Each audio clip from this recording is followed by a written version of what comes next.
Honorable Mark Mwenje. Oh, thank you, Honorable Speaker. First of all, Honorable Speaker, I rise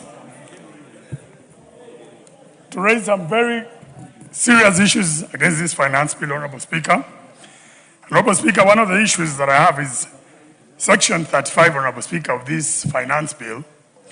Honorable Speaker, this specific section imposes excise duty on cell phones, which seems to have moved from the point of importation to the point of activation. Now, Honorable Speaker, one of the issues that I have with this is that the government is not losing any money. Why are we changing from the point of importation, where you pay duty on 50 cell phones, but at the point of activation, when it's limited to a specific cell phone? My concern, Honorable Speaker, is with the Commissioner, because at the point of activation, then you tie this phone to a specific person, and there is because you've not defined, and Honorable Speaker, you as me and as a lawyer and yourself, you know that if you don't provide a definition of this activation, what will be put there? What if you put in a spyware? What if at a certain point you can shut down a specific cell phone belonging to specific someone?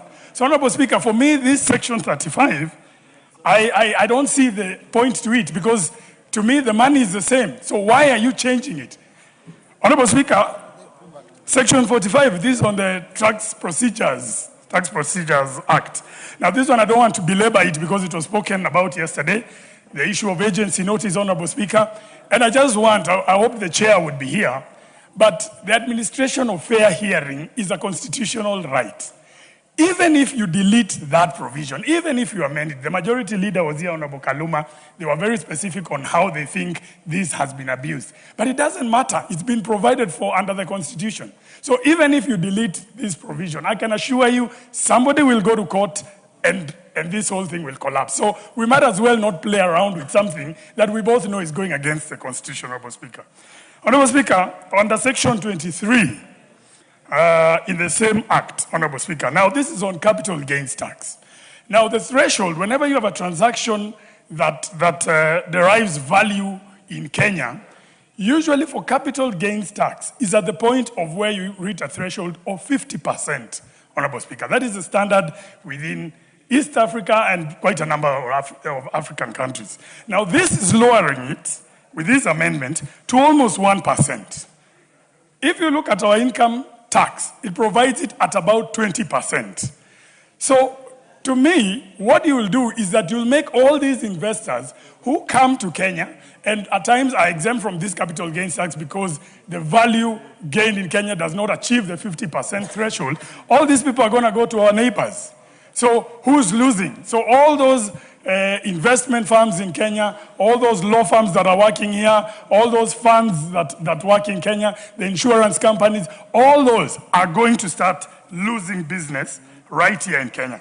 Now, Honorable Speaker, one of the things that yesterday, if you'll remember, and once again, I'm happy the Honorable Ruto was here because I believe he mentioned this issue. Taxes should be predictable. That's what the chair said yesterday. And any accountant, anyone who is in the tax regime says that taxes should be predictable. It means 5-10 years. Anybody investing in Kenya should have an idea how the tax regime is going to be. Now tell me this, Honorable Speaker. 1.5% withholding tax on scrap metal, which the Honorable Mbadi, when he was highlighting the budget, mentioned right here. It's in this bill. Explain to me, Honorable Speaker, how predictable it is to impose a tax in 2024, to remove it in 2025, to bring it back in 2026. How predictable is that? In 3 years, you've changed the tax 3 times. Now, let me tell you what's going to happen. Some of these companies, Honorable Speaker, for me, I'm talking even about my constituency. One of the largest steel-making companies, Tonoka, is in my constituency. What it means is that they will have to start reducing the number of people who are working there. So it directly impacts the jobs that are there, Honorable Speaker. And I'll explain as I move forward, Honorable Speaker. Now, when it comes to raw materials, which I also used. Honorable Speaker, allow me actually to talk about coal first.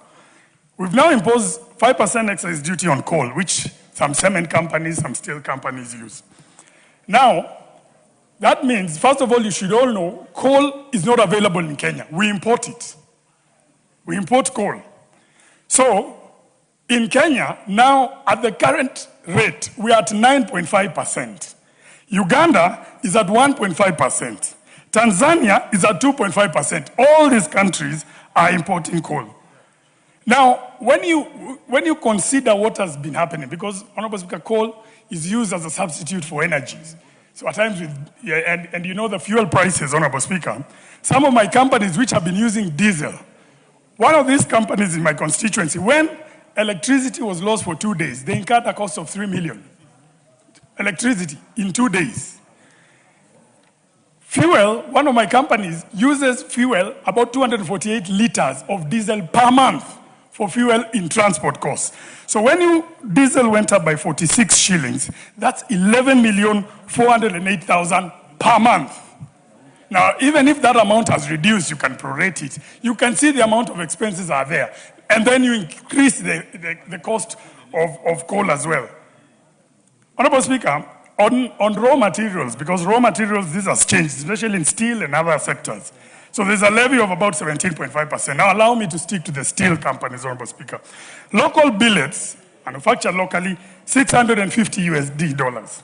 Imported billets, $490. The wire rods in Kenya, the taxes that are charged, you've seen those wire rods all around, is 47% tax in Kenya. Billets is 22%. When we go to Uganda, 1.5% Uganda, 1.5% Tanzania, 1.9% in Rwanda. So what does this mean? Honorable Speaker, it means the construction industry, everything is going to go up. So even in the affordable housing that we are talking about, by increasing these taxes, those affordable houses, the cost of constructing those very affordable houses, the prices are going to go up. Now, what does this mean, Honorable Speaker? The companies that are operating in Kenya, the cement companies, the steel companies, what they've done is that they're opening small operations across the border in Uganda and Tanzania, and the companies in Kenya stop manufacturing and become trading companies. Honorable Speaker, 25 steel milling companies from Kenya have left and have gone to Tanzania and Uganda, including one company from my constituency called EMCO, and even steel structures that have now gone to trading rather than manufacturing. These are jobs that have been lost right here in Nairobi, right here in my constituency, and it's because of some of these taxes that are coming up. So that means, Honorable Speaker, some of our companies have now become trading companies. Honorable Speaker, there is a provision for ESC carve-out goods, Honorable Speaker. This